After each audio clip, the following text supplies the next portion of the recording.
ನಮಸ್ಕಾರ ಎಲ್ಲ ಚಾಲಕ ಮಿತ್ರರಿಗೆ.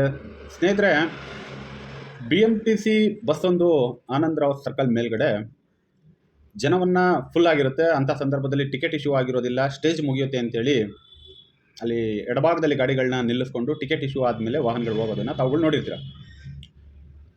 ಈ ಕೆಲವು ನಮ್ಮಲ್ಲೇ ಇರ್ತಕ್ಕಂತಹ ಕೆಲವು ಆಟೋ ಚಾಲಕರುಗಳು ಈ ಸೋಷಿಯಲ್ ಮೀಡಿಯಾವನ್ನು ನೋಡಿಕೊಂಡು ವಾಹನವನ್ನು ಚಲಾವಣೆ ಮಾಡುವಂತಹ ಸಂದರ್ಭಗಳಲ್ಲಿ, ಅದರೊಳಗಡೆ ಕಾನ್ಸಂಟ್ರೇಷನನ್ನು ಅತಿ ಹೆಚ್ಚಾಗಿ ಕೊಡುವಂತಹ ಸಂದರ್ಭಗಳಲ್ಲಿ ಏಕಾಏಕಿ ಮುಂದೆ ಇರ್ತಕ್ಕಂತಹ ವಾಹನಗಳನ್ನು ಗಮನಿಸೋದಕ್ಕೆ ಆಗೋದಿಲ್ಲ. ಇಂತಹ ಸಂದರ್ಭಗಳಲ್ಲೇ ಅತಿ ಹೆಚ್ಚಿನ ಅಪಘಾತಗಳಾಗುವಂತಹ ಸಾಧ್ಯತೆಗಳು ಹೆಚ್ಚು.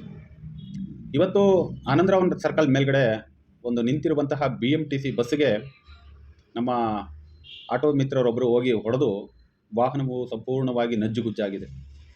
ಹಿಂಬದಿ ಕುಳಿತಿದ್ದಂತಹ ಗ್ರಾಹಕರುಗಳಿಗೆ ಸಣ್ಣ ಪುಟ್ಟ ಗಾಯಗಳಾದರೆ,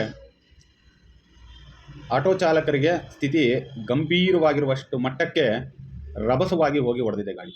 ತಾವು ನೋಡ್ಬೋದು ಪಕ್ಕದಲ್ಲಿ ಹೊಡೆದಿರ್ತಕ್ಕಂತಹ ರಭಸ ಯಾವ ಮಟ್ಟಕ್ಕಿದೆ, ವಾಹನ ಎಷ್ಟು ನಜ್ಜುಗುಜ್ಜಾಗಿದೆ ಅಂತೇಳಿ. ಚಾಲಕ ಮಿತ್ರರಲ್ಲಿ ಒಂದು ಮನವಿ, ನಿಮ್ಗಳಿಗೆ ಮಧ್ಯಾಹ್ನ 11ರ ನಂತರದಲ್ಲಿ ಕಂಪನಿಗಳು ಸಂಪೂರ್ಣವಾಗಿ ರಜೆಯನ್ನು ಕೊಟ್ಟಿದ್ದಾವೆ. ತಮ್ಮ ಕರ್ತವ್ಯವನ್ನು ನಿರ್ವಹಿಸಿ ಮುಗಿದ ನಂತರದಲ್ಲಿ ತಾವುಗಳು ತಮ್ಮ ವಾಹನಗಳನ್ನು ರಸ್ತೆ ಬದಿಯಲ್ಲೋ ಇಲ್ಲ ನಿಮ್ಮ ನಿಲ್ದಾಣಗಳಲ್ಲೋ ಹಾಕ್ಕೊಂಡು ಯೂಟ್ಯೂಬು ಮತ್ತು ಫೇಸ್ಬುಕ್ಕನ್ನು ನೋಡುವಂತಹ ಕೆಲಸ ಕಾರ್ಯಗಳನ್ನ ಮಾಡಿ. ಇತ್ತೀಚಿನ ದಿನಮಾನಗಳಲ್ಲಿ ಸಂಚಾರ ಪೊಲೀಸ್ ವಿಭಾಗ ಸಂಪೂರ್ಣವಾಗಿ ನಿಷ್ಕ್ರಿಯಗೊಂಡ ನಂತರದಲ್ಲಿ, ಮೊಬೈಲ್ ಬಳಕೆಯನ್ನು ಸಂಪೂರ್ಣವಾಗಿ ನಿಷೇಧ ಅಂತ ಕೇವಲ ಕಾನೂನಲ್ಲಿ ಮಾಡಿದ ನಂತರದಲ್ಲಿ, ಈ ರೀತಿಯ ಅಪಘಾತಗಳಾದಂಥ ಸಂದರ್ಭಗಳಲ್ಲಿ ಅದನ್ನು ನೆಗ್ಲಿಜೆನ್ಸಿ ಅಂತ ಹೇಳಿ ಡ್ರೈವರ್ ಮೇಲೆ ಕೇಸ್ ಹಾಕ್ತಾರೋ ವಿನಃ, ರಸ್ತೆ ಬದಿಯಲ್ಲಿ ಒಂದು BMTC ಬಸ್ ನಿಂತಿದೆ, ಅದಕ್ಕೆ ಇಂಡಿಕೇಟರ್ಗಳಿತ್ತಾ ಇಲ್ಲ ಹಿಂಭಾಗದಲ್ಲಿ ಅದಕ್ಕೆ ಯಾರಾದರೂ ಮಾರ್ಗ ಬದಲಾವಣೆ ಮಾಡೋದಕ್ಕೆ ನಿಂತ್ಕೊಂಡಿರ್ತಾರೆ ಅಂದರೆ ಯಾರೂ ನಿಂತಿರೋದಿಲ್ಲ. ಕೇವಲ ವಾಹನ ಮಾತ್ರ ನಿಂತಿರ್ತದೆ. ಟಿಕೆಟ್ ಇಶ್ಯೂ ಆದಮೇಲೆ ಅವ್ರು ಹೋಗ್ತಾರೆ. ಇಲ್ಲಿ ತಪ್ಪು ಒಪ್ಪು ಅಂತಕ್ಕಂಥದ್ದು ಬೇರೆ ವಿಚಾರಗಳು.